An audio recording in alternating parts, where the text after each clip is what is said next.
Hello, my project is on the material point method, or MPM, which is a way of modeling continuous systems like solids or fluids. My work is focused exclusively in one dimension. In particular, my code models 1D elastic solids right out of the box.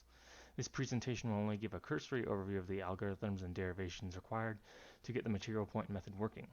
I will give a basic overview of continuum mechanics, followed by a cursory glance at the structure of my code, then an analysis of results. Don't be worried, there's a GitHub repository linked in the description that contains not only my code, but also documentation, including the derivations done to get the update rules for the material point method, derivations of the analytic solutions, among other information. I strongly recommend that you check it out, since it goes into far more detail than I can go into in this presentation. So let's go over continuum mechanics briefly. Continuum mechanics is just the study of continuous systems, such as solids, fluids, and gases. It is a branch of Newtonian physics, so it is non-relativistic. So there's a lot in common with standard classical mechanics covered in normal physics education. Continua at a most basic level are governed by three equations of motion: the continuity equation, Euler's equation, and the constitutive relation. These three equations, alongside boundary conditions and initial conditions, are enough to fully describe the system. First is the continuity equation, which just states that mass is conserved. You may note that it has a form familiar to the differential equation for charge conservation, and this is no coincidence. Next we have Euler's equation, which is a statement of Newton's third law. We have the net force per unit mass being equal to the internal forces plus the external forces. Note that the velocity is a function of space and time. And then we have the constitutive relation, also called the equation of state. This describes how the stress sigma behaves as a function of the other variables of the system. Note that the stress is a tensor at face value having 9 components. The example I have here is the constitutive relation for linear elasticity, which is a good description of how solids behave when deformed slightly. The constitutive relation essentially classifies our system. Solids, fluids, and gases all satisfy both the continuity and Euler's equation, and all that varies between these states of matter is the constitutive relation and boundary conditions. Note how these equations of motion are nonlinear, which is why modeling continuous systems numerically is not only important, but still a subject of active research. The unavoidable nonlinearity of the equations of motion mean that the analytic solutions have not yet been found except in a select few circumstances, and so oftentimes numerical simulations are the only way to predict behavior of these systems. The material point method takes some initial continua and then splits it up into a bunch of smaller pieces called material points, also called particles. We also overlay several sampling points called nodes. The goal of the material point method is to evolve the particles in time and then interpolate the changes to the nodes. The material points have some desirable properties. For one, they have a fixed mass, which means that each material point automatically satisfies the continuity equation. As a result, in our simulation, we don't have to model that differential equation, and we only have to focus on Euler's equation and the constitutive relation. There are some drawbacks to this method, though. The simulation, the particles are capable of moving, and if they leave the cell that they are initially contained in, the simulation breaks and begins to produce erroneous results. This has a soft workaround, though. We could program the particles to remain static at the introduction of some amount of error. A common occurrence throughout the program, using all the derivations and update methods, is interpolation. A fundamental assumption of NPM is that the solution to our differential equations, which I generically reference any quantity as Q, can be written as a sum of node quantities that vary in time times a shape function. Beyond use in derivations, this assumption gets used to find the initial node density, velocity, and strain at t equals 0. Then we have material points quantity being able to be written as the sum over nodes of the node quantities weighted by each node's shape function value at the particle's position. This also gets used to initialize the particles. Finally, we impose that the quantity of a node is equal to a mass-weighted average sum of particle quantities. With these last two equations in particular, we are able to swap between particle and node density, velocity, and so on, with minimal effort. This is important since after we update the particles in time, we can update the nodes using these equations. Importantly, these three equations get used to find the update rules themselves. We just saw that our particle and node quantities depend on some funny S sub L functions called shape functions. There's much that can be said about these shape functions, but I leave it to you to visit the documentation for more information. Suffice it to say, we use the shape functions to build the entire domain that the material occupies. And in order for them to do that appropriately, they all have to sum to 1 on the entire domain, forming a partition of unity. For my program, I use linear shape functions, which have this form, where x sub l are the positions of the node and dx is uniform node spacing between each node. You can pick nodes that aren't evenly spaced, but for this introductory program, there's no need to complicate things unnecessarily. The derivative of the shape function is also important to calculate, so I've done so trivially. Euler's equation is what pulls most of the simulation in NPM. The details of the calculation can be found in the documentation, but suffice to say that abuse of our interpolation methods takes the well-known Euler equation into an approximate form at each node. This nodal form describes how the nodal velocity changes when subject to external forces, and more importantly, the particle stresses around it. Note how the mass of a node depends on the mass of the material points and the reach of its shape function. We use the derivative of the nodal velocity to build the derivative of the particle velocity, and then we use the Euler's method to update the particle velocity to the next time step. Another step that we need to take is to update the particle positions. The particles are Lagrangian in nature, not Eulerian, which means that they obey slightly different dynamics.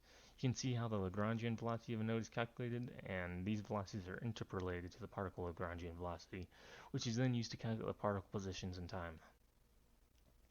So in NPM, Euler's equation can be used to update both the velocity and density of the nodes. The updated velocity of the nodes is fairly obvious from this picture, but the density can be calculated by a recalculation of the node mass at the new particle positions and then dividing the length of it by the length of a node. In my program, the node and the particle velocities alongside the positions and mass updates get done in a single function to save on memory. Of course, there's another important equation beyond Euler's equation. As we can see, Euler's equation doesn't provide a way to update the stress of the system. For linear elasticity, we have to worry about how the strain changes in time. So if we look at how the strain is defined in 1D, and note that the u is the displacement, the derivative of displacement is the velocity. Taking a time derivative of each side and then using interpolation from particles to nodes shows how the particle strain changes as a function of time. In my code, I then use Euler's method to update the particle strain in time, and from here I can update the stress sigma using the Constitutive Relation. So this updates the stress and strain for the particles, and updating these quantities for the node is as simple as interpolating the particle quantities back to the nodes. This method is fairly specific to linear elasticity in 1D, and there are some generalizations to higher dimensions. If we have a completely different constitutive relation, we would have to take a variation of this method to get the general update method. We can implement all these ideas that I've presented. It's not a trivial task, but if you want the details, you should look at the documentation and the source code itself. But here are the most two important sections of the main program. So there is some initial setup to create data structures and output files before initializing the system, but I've cut that bit out. But once we've set the system up, we initialize the nodes, which uses the initial states of the system, then initialize the material points. From here, we can get the nearest nodes to each material point, which is done to cut down on computation time. You can see the reasoning for this in the documentation. Finally, we initialize the node masses, which are needed to update the velocity. It's important to note that the node masses require the positions and masses of the material points. Now, after initializing the system, we begin to update it in time. So I've skipped over the steps that save the data produced to a file, but after doing that, we find the particle strain at the next time step. From here, we update both the particle and node velocities in time. Note that this also optionally includes recomputing the node masses and moving the particles. Then we update the particle stress. So the reasoning for this order has to do with the update methods that we saw a few slides ago. To update the particle strain, we require the velocity at the current time. So we have to update the strain before the velocity. But the update to the velocity requires a stress at the current time. So we have to update the strain first, which isn't directly using the velocity update since I've stored the stress and strain separate variables. Then update the velocity, then update the stress. And note that the stress only depends on the strain. From here, it's just a matter of interpolating all the particle quantities to the nodes and then actually incrementing our time. The update loop repeats for a number of steps, saving data periodically before the loop exits. The program cleans up and then terminates. This really is the meat of the program, and from here it's just a matter of analyzing results. Before we can analyze any numerical results, we have to have something to compare them to check the validity of the code. As I mentioned, analytic solutions are hard to come by in continuum mechanics. However, if we make the assumption that our system is only slightly perturbed from equilibrium, then we can make some approximations that decouple the equations of motion. In particular, in this regime, the various quantities are all modeled by the wave equation. This is very good, since we know how to solve the wave equation in principle. So the goal is to run problems that have solutions closely modeled by the wave equation. Now, this isn't a perfect approach, as it doesn't test how our code behaves when subject to powerful initial and boundary conditions, but we have to start from somewhere and build up from there. Indeed, this is a very common approach for computational physics. The first test problem I'm running is that of simulating a standing wave. Essentially, the system starts with an initial sinusoidal velocity distribution that vanishes on the boundaries, with the other quantities being trivial. So as long as the velocity disturbance is much smaller than the speed of sound of the solid, the wave equation models the system well, and we have a nice analytic solution. Here you can see the options I picked for my simulation.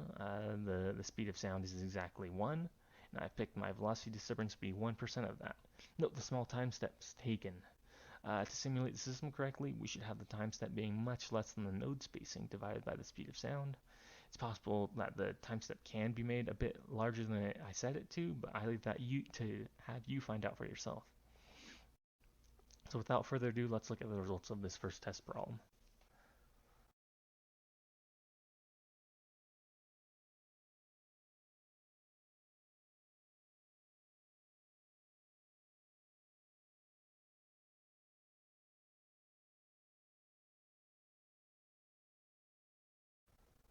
As you can see, the analytic and numerical results are indistinguishable, which is a very good sign that our code is working.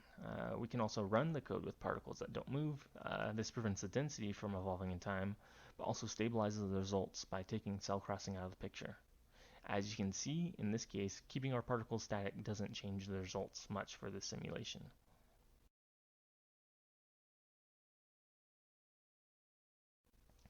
The next problem to run is also supposed to exhibit wave-like behavior. In this case, the system starts at rest, but the right boundary gets driven with a small sinusoidal velocity, with the other boundary remaining at rest. As long as the disturbance velocity is small, the wave equation models the system, and so we can find an analytic solution. It's not easy to solve for, but it indeed can be done. In particular, this problem will test the code's ability to handle reflections off of boundaries. Here you can see the options used for my simulation. The velocity disturbance is 1/100th of the speed of sound, and the system is being driven with a frequency of 10 Hz. So you can see that the analytic and numerical results are indistinguishable for the amount of time I applied the analytic solution. The solution is even well behaved for some amount of time afterwards. However, you should note that the simulation breaks after some amount of time. This is due to the fact that the material points of the system have crossed cells. When this happens, the material point method is an invalid way of solving these problems. There is an extension of NPM which can be used to handle cell crossing, but that's beyond the scope of this project. However, if we fix the particles of the system to be static, we can eliminate cell crossing. So, as you can see, the strain and the velocity of the system are essentially the same as the analytic solution in the static particle case. But we don't get the numerical results breaking. However, this comes at the expense of us not being able to directly model the density. Let's continue examining this problem though. We can go even further than just calculating the velocity, strain, and density. We can use these quantities to compute the energy of the system as a function of time. So if we neglect a third order term, we can do a whole lot of work and eventually calculate the energy to be this. Inheriting the same simulation properties, we can then plot the numerically calculated energy versus the analytic energy. As you can see, for moving particles, the numerical and analytic solutions closely match one another for the first second before there's a divergence between the two. Now remember that the analytic solution used was in fact an approximation. It neglected a term that involved the change in the density, so a divergence is expected. However, when we make the same plot, this time for a simulation that has static particles, we still see disagreement. There are two potential reasons for this. For one, the analytic solution assumes no nonlinearities. The numerical results include nonlinear aspects of the solution, and these could be responsible for the slight shift in energy. Secondly, in the simulation, we evolve the velocity and strain using Euler's method. So we should expect some amount of disagreement with the analytic solution, since Euler's method isn't perfect. Now let's visit a more complicated system, a system at equilibrium except for discontinuity in the stress. As long as the discontinuity is small, in whatever regime that is, then the shock front will move with a velocity of c, the speed of sound of the solid. Note that the strain I picked for the system has the left side of the system having a negative strain value. This has to do with it having a clear physical interpretation. The system can be thought of as a rubber band having been pulled to the left. Also note that while I provide boundary systems for the system, they can be neglected for the purposes of this problem. Finally, this shock problem will test the code's ability to handle discontinuities.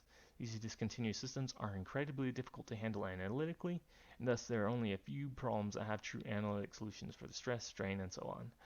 And often these solutions can only be implicitly described and require numerical methods to plot them in the first place. You can see here the parameters used to model the system. Note the large number of nodes. A lot of nodes are required in order to get a good picture of the system and see all the small details. This similarly means that we need quite small time steps. So, as you've seen from the results, you can get some very interesting behavior. We end up getting two discontinuities in the system, which spread out from the initial location of the shock. Behind the front, there are waves that emanate from the initial shock location. These have physical analogs, being sound waves produced by the solid restoring itself to equilibrium, like when a rubber band snaps back to its equilibrium position. We can run the same problem with static particles, but the results are the exact same except for the density, which is just constant. So each time we can write a program to find the position of the shock and plot this position at each moment of time tracking the shock. You can see the results. The prediction that the shock would move with a velocity of c isn't perfect, but it's definitely a reasonable approximation. Note how the static and moving particle data completely overlap. So how I went about calculating the velocity of the shock was just by finding the derivative of the shock's position at each time and averaging all the derivatives together. This nets a rough estimate of the shock velocity, being about 4% higher than expected. You can actually run this program again, increasing the discontinuity in the strain by a factor of 10 and leaving the other parameters the same. I'll omit the animations, but a similar plot of the shock position can be made. Note how the moving particle section of the plot has several jumps in it. This is caused by the material points crossing into new cells, which creates pockets of invalid data in the simulation. Some of the data was quite large in magnitude and was thus able to fool the program used to find the shock position at each time. However, it's clear that the static particle and the moving particle data line up exactly up to cell crossing errors. With this, the shock velocity can be found to be a bit more than 7% above the predicted value. While there isn't much that can be gleaned from this, considering that with the previous plot, this does give some credence to the suggestion that as the discontinuity in the stress gets smaller, the shock velocity should approach c. Well, I suppose that's all there really is to show in this presentation. The numerical results point to the material point method being a solid way of modeling elastic solids, with the program able to model slightly perturbed solids very well, alongside the ability to handle reflection without an issue, and even able to model a simple shock program. It's not to say it's a perfect model. Cell crossing can quickly lead to invalid results, and the use of Euler's method to advance the system in time results in an accumulation of error over time. Of course, there turns out to be a way to patch over cell crossing, and ultimately, Euler's method isn't the only way we have to advance the system, so there are definitely ways to improve the program. So, before I go, I advise you to check out the Github repository and look at the documentation, which covers several things I simply could not cover in this video. Documentation covers how to create new problems, and even modify the program to simulate ideal gases, which easily extends to simulating other simple materials. Finally, while all the data you've seen in this video was produced using Java, I coded up a near equivalent in C, which also has its code in the GitHub repository. Then I did a cursory drag race to compare their performance. The results were quite surprising. Alright, have a good day.